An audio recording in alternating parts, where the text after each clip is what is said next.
Welcome to the Deep Dive. We don't just tell you what happened in history, we take you right to the edge, to the moment the impossible shifts. And today, we are really deep in it. We're talking desperation. Forget the glorious victory narratives for a second. Right. We are smack in the middle of the absolute lowest point for the Texian cause.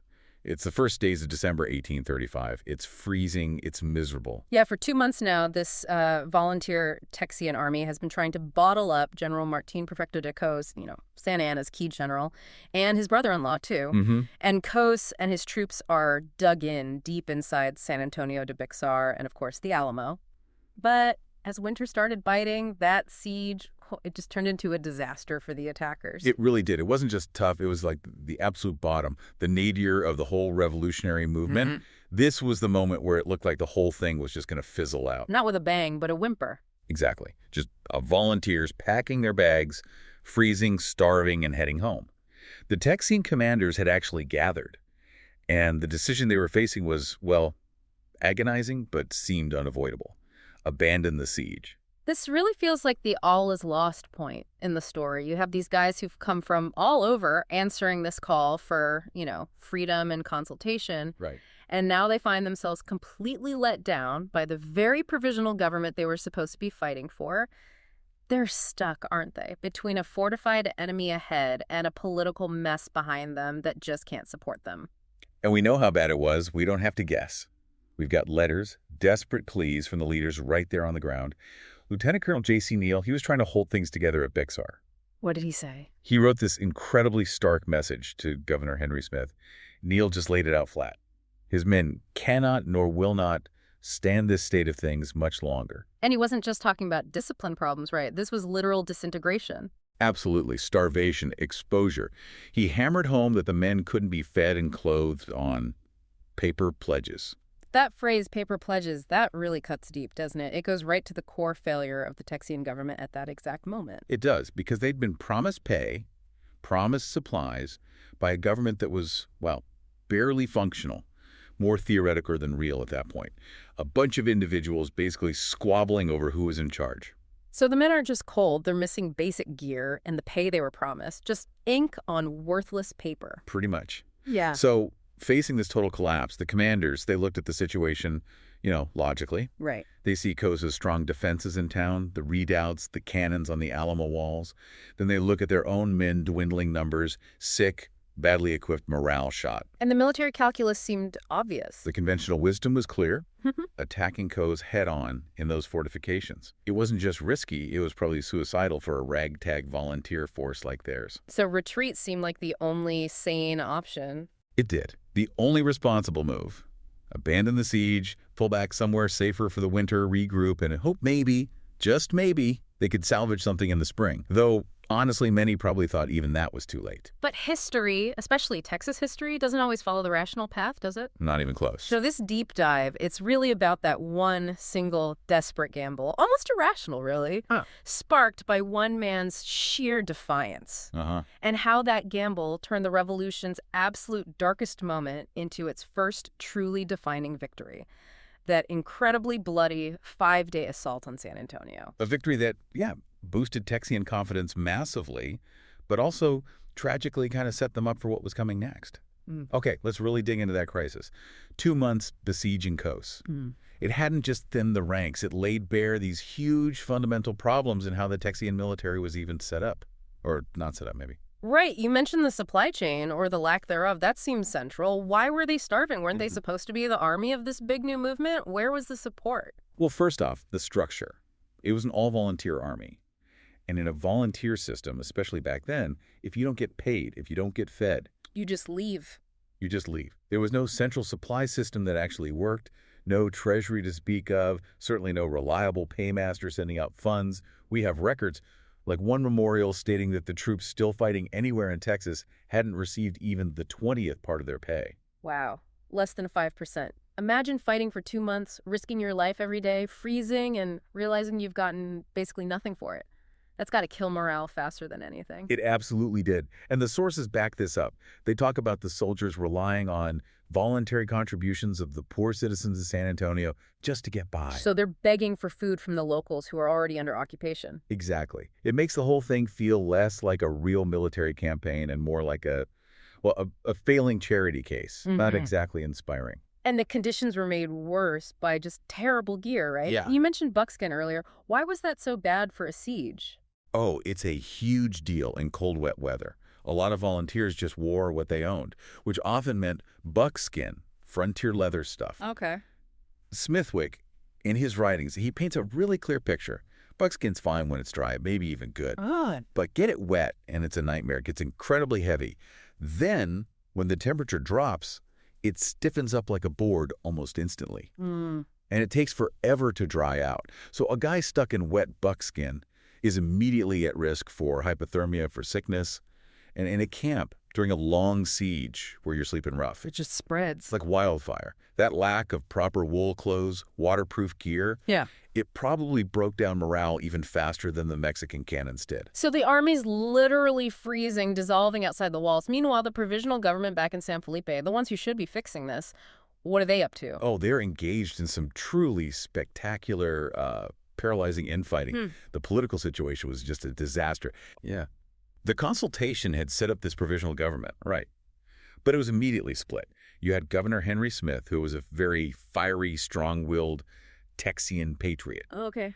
constantly battling with the General Council, which was supposed to be the legislative body. They were at each other's throats. Was it just egos clashing, or was there a real political disagreement there? It was pretty fundamental. It was about control, really. The council kept trying to undermine Smith, go around him, especially when it came to military stuff, appointments, funding. Smith, for his part, accused them of plotting against him, of messing with the army. And this feud wasn't quiet. It was bitter. It was public. And there was Total gridlock. Complete legislative paralysis. No clear strategy could emerge. And the practical support, paying the troops, sending those vital wool blankets you mentioned, it just never happened because nobody could agree who had the authority to actually sign off on it or find the money. unbelievable. So the soldiers are starving and freezing literally because the politicians back home can't agree on who gets to hold the pen. That's pretty much it. And you can see how that creates the perfect storm for the commanders on the ground to just throw up their hands and say, look, we've done everything we can. Retreat is the only option left. They were right on the verge of basically admitting the whole revolution was a failure. Enemy dug in, their own men sick and leaving, their government completely useless. Yeah. Any rational military mind looking at that situation would say, pull back. Now. They had absolutely no clue what was about to happen just then. Okay, so retreat looks like the only logical, responsible move. What could possibly change that? What piece of information, what event flips the script so dramatically that they decide to charge straight into those fortifications? This is where things take that sharp turn you mentioned. It's classic battlefield uncertainty, but this time it breaks for the Texians. Right as the commanders are basically finalizing those retreat orders, some critical intelligence comes in. And it wasn't about some brilliant Texian plan. No, not at all. It was about the enemy's weakness, this intelligence. And yeah, it likely came from a Mexican deserter, though this specific person isn't as important as what they said, Aiden. It suggested Cossa's garrison inside Béxar was way weaker than the Texians thought. Weaker how? They were running low on supplies themselves. Their morale was terrible. They were, in a word, vulnerable. So it was a battle of attrition, but the Texians just assumed they were the only ones getting ground down. Exactly. And they were wrong. We know Cossa's troops, like a lot of Santa Anna's forces, were often poorly supplied, poorly paid. It was a constant issue. And the fact that Coss surrendered so quickly later and agreed to those pretty harsh terms, it really backs up this intelligence. The Mexican army inside those walls, they were also starving, also demoralized, basically just hanging on. So you've got this situation. Outside the walls, the Texians are freezing, ready to quit. Inside the walls, the Mexicans are starving, maybe ready to quit too. It becomes a race then. Who breaks first? In that race, it gets won by the one man who just refused to break and who shows up at the absolute perfect critical moment, Colonel Ben Milong. Okay, tell us about Millam. Why him? What gave him the clout, the credibility to just walk in and challenge the decision of the entire military leadership? Millam wasn't just anybody. He was known. Described as having a commanding appearance, a fine address, a great-hearted kind of guy. He'd been around an established colonist involved in impresario contracts way back in 1826. So respected. Respected, yes.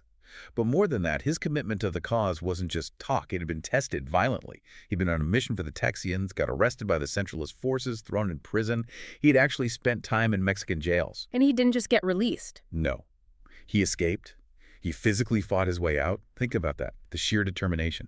He risks everything for his own freedom, gets out, and where does he go? Straight back to the fight. Straight back into the heart of the war. He knew firsthand what failure meant, what capture meant. So seeing these commanders talking about retreat, especially now, with this new intelligence suggesting maybe, just maybe, Kos was weak. He must have seen it as just throwing everything away. Pathetic, even. Yeah, that combination, the fresh intel saying they're weak and the leadership saying let's go home, must have just pushed him right over the edge from advisor to, well, something else. Defiant champion, maybe? It was that perfect storm again. Rational intelligence meeting this raw, tested, absolutely stubborn defiance. My lamb knew, instinctively perhaps, that it was now or never, strike now, or the whole cause dies from politics in winter. So the talk of retreat is swirling. Overwhelmingly, yes. And he just cuts through it, an act of just pure, focused frustration and courage. This is it, isn't it? The legendary moment, the line in the sand, metaphorically or maybe literally. He steps up, probably looking exhausted but furious, and just lays it out there. The sources all emphasize the drama. Milam strides forward, interrupts the discussion, and delivers that call, the one that echoes down through Texas history. Who will go with old Ben Milam into San Antonio? Wow. It's not an order, is it? It's personal. It's an invitation to share an immense risk. Are you going to give up now, or are you coming with me to finish this? And the effect was electric, instantaneous, profound. That plan for retreat, gone, just like that.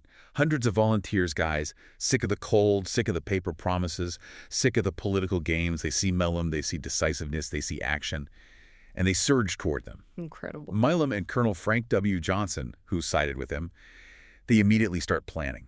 Not a siege anymore, but a desperate, incredibly dangerous, house-by-house assault right into the town. That single moment of defiance, it just completely reignited the fire when it seemed like it had gone out for good. So Milam's call works. A retreating army suddenly turns into an assault force. But this isn't just a skirmish in an open field. They're attacking a fortified city held by trained soldiers. They launched this attack December 5th, 1835. How did Kos react? Oh, Kos wasn't caught napping. The response was immediate and fierce. The second the Texians made their move, the Mexicans opened up with everything they had. The reports say, a very brisk fire of small arms on our whole line, coming from hidden loopholes in their defensive walls, their breastworks. So they were walking into a hail of bullets right away. Pretty much. And it wasn't just small arms. They were caught in a crossfire. There was steady cannonading from the town in front and the Alamo on the left flank. Sounds absolutely brutal. It was. Relentless fighting, day and night, with very few breaks. The streets were just death traps. Any kind of conventional charge, any rush down those open streets would have been cut to pieces. Okay, so this forces them into those unconventional tactics you mentioned. This is the really unique part of the Battle of Béxar, right? This brutal urban warfare. How did a volunteer army, frankly, figure out how to beat Kos's defenses without just getting slaughtered? This is where you see that Texian ingenuity, that frontier resourcefulness, maybe born from pure desperation. They knew they couldn't just charge the main plaza. They couldn't sweep the streets. So what did they do? They infiltrated. They used cover. They breached walls. Small groups, like one led by Lieutenant W. McDonald, would make these daring rushes to seize houses along the line. They'd gallantly possess themselves of these buildings. Using the city against itself, basically. Not moving down the streets, but moving through the building. Exactly, using the adobe walls as their shields. And Major Frank W. Johnson, who was co-commanding with Milam initially, he pointed out the key innovation, the thing that really changed the game. Yeah. It involved a guy named Henry W. Carnes from Captain York's company. Carnes advanced under heavy fire, dodging bullets, but his main weapon wasn't his rifle.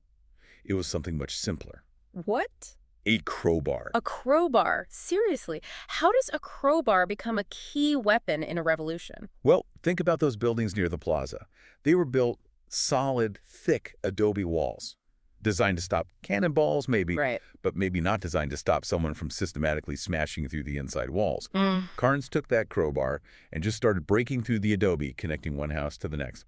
he gained a secure lodgment inside, Johnson reported. That's brilliant. In a brutal sort of way, instead of attacking the front door on the street where the defenders are waiting, you go through the side wall, the wall shared with the next house. Precisely. It turned the whole battle into this slow, grinding, room-by-room demolition job. They used crowbars, axes, whatever they had, to punch holes through the walls. This meant the Texians could move forward, block by block, mostly undercover, tunneling their way closer and closer to the main plaza, appearing inside houses the Mexicans thought were secure. It completely flips the script on urban defense. The streets become irrelevant. Every internal wall is now a potential breach point. You got it. And imagine the psychological impact on Cosa's troops. They couldn't know where the attack was coming from next. Enemies literally punching through their own walls. This slow, methodical, destructive advance just ground them down, bit by bit, adobe by adobe, while keeping Texian casualties relatively low. And we know it worked, at least initially, because those casualty numbers were low, right? Surprisingly low in the first couple of days, yeah. Johnson mentioned only 2 men wounded in that early action he described, which really highlights how effective this protected wall-breaching approach was. But that luck didn't hold for everyone, not for the leader himself. No, the fighting raged on. December 7th, they kept pushing, getting closer to the main plaza. Then, December 8th, that's when the tragedy struck, the pivotal moment. Ben Milam was killed. How did it happen? The man who started it all, the one who rallied them. He was in the yard of Major Johnson's position, apparently just moving into the cover of a building, and a Mexican rifleman got him. A single shot to the head. Johnson reported it caused his instant death. Just like that. 4 days into this desperate assault, he basically willed into existence. The revolution loses arguably its biggest champion at that moment. What did that do to the men? Did they falter? It must have been a massive shock. Johnson called it an irreparable loss at so critical a moment. You can imagine the Mexicans might have thought, okay, that's it, their leader's down, the attack will collapse. But it didn't. No. It seems Milam's spirit, that sheer defiance, had really taken hold. Major Johnson immediately took full command. And instead of falling back, the Texians, if anything, fought with even more determination. Like they were enraged, determined that Milam's sacrifice wouldn't be for nothing. The slow, grinding crowbar assault just kept going. This relentless pressure, this constant close quarters fighting, tunneling through the city. It finally just broke them. Broke the will of the Mexican garrison. They must have realized there was nowhere safe left. The Texians weren't just outside anymore. They were potentially behind any wall, in any room. Yeah, after 5 incredibly long, brutal days, December 5th, right through to the 9th, General Cos had to face facts. His situation was hopeless. Supplies critically low, you said. Critically low, his men completely demoralized, and this completely unconventional attack strategy had made his strong fortifications basically useless. He had to ask for terms. He sued for surrender. And this is it. The first huge, tangible victory for the revolution. They actually taken Béxar, the most important town in Texas. What were the terms Cos agreed to? They were pretty specific, and the main goal was clear. Get Cos and his army out of the fight for good. So Cos and his entire force, they were paroled. Meaning they were released. Released, yes, but under a very strict condition.